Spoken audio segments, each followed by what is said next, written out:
ബഷീർ ദിനാഘോഷവുമായി Perinchery Neethu's Montessori international kindergarten. വിഖ്യാത എഴുത്തുകാരൻ വൈക്കം മുഹമ്മദ് ബഷീറിന്റെ കൃതികളാൽ കോർത്തിണക്കിയ ദൃശ്യാവിഷ്കാരം ചടങ്ങിനെ ആകർഷകമാക്കി. വിവിധ പരിപാടികളോടെയാണ് പെരിഞ്ചേരി നീതൂസ് മോണ്ടിസോറി ഇന്റർനാഷണൽ കിൻഡർ ഗാർഡനിൽ ബഷീർ ദിനാഘോഷം സംഘടിപ്പിച്ചത്. ജനകീയ എഴുത്തുകാരനും ബേപ്പൂർ സുൽത്താൻ എന്ന അപരനാമത്തിൽ അറിയപ്പെടുകയും ചെയ്ത വൈക്കം മുഹമ്മദ് ബഷീറിന്റെ പ്രശസ്ത കൃതികളിലെ കഥാപാത്രങ്ങൾ കിൻഡർ ഗാർഡനിൽ ഒരുക്കിയ ആഘോഷ ചടങ്ങിനെ ശ്രദ്ധേയമാക്കി. ബഷീറിന്റെ പ്രശസ്ത കൃതികളായ പാത്തുമ്മയുടെ ആട്, ബാല്യകാല സഖി, മതിലുകൾ എന്നീ കഥകളിലെ കഥാപാത്രങ്ങളായി കുട്ടികൾ അരങ്ങിലെത്തി. തുടർന്ന് ബഷീറിന്റെ ജീവിതവും സാഹിത്യ സൃഷ്ടികളും ആസ്പദമാക്കി ക്വിസ് മത്സരം നടന്നു. പ്രധാന അധ്യാപിക നീതു സിജോ ക്വിസ് മത്സരം നയിച്ചു.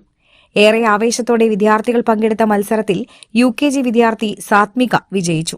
കുട്ടികളിൽ മലയാള സാഹിത്യത്തോടുള്ള സ്നേഹവും വായനാശീലവും വളർത്തുക എന്ന ലക്ഷ്യത്തോടെയാണ് ബഷീർ ദിനാഘോഷം പെരിഞ്ചേരി നീതൂസ് മോണ്ടിസോറി ഇന്റർനാഷണൽ കിൻഡർ ഗാർഡനിൽ ഒരുക്കിയത്.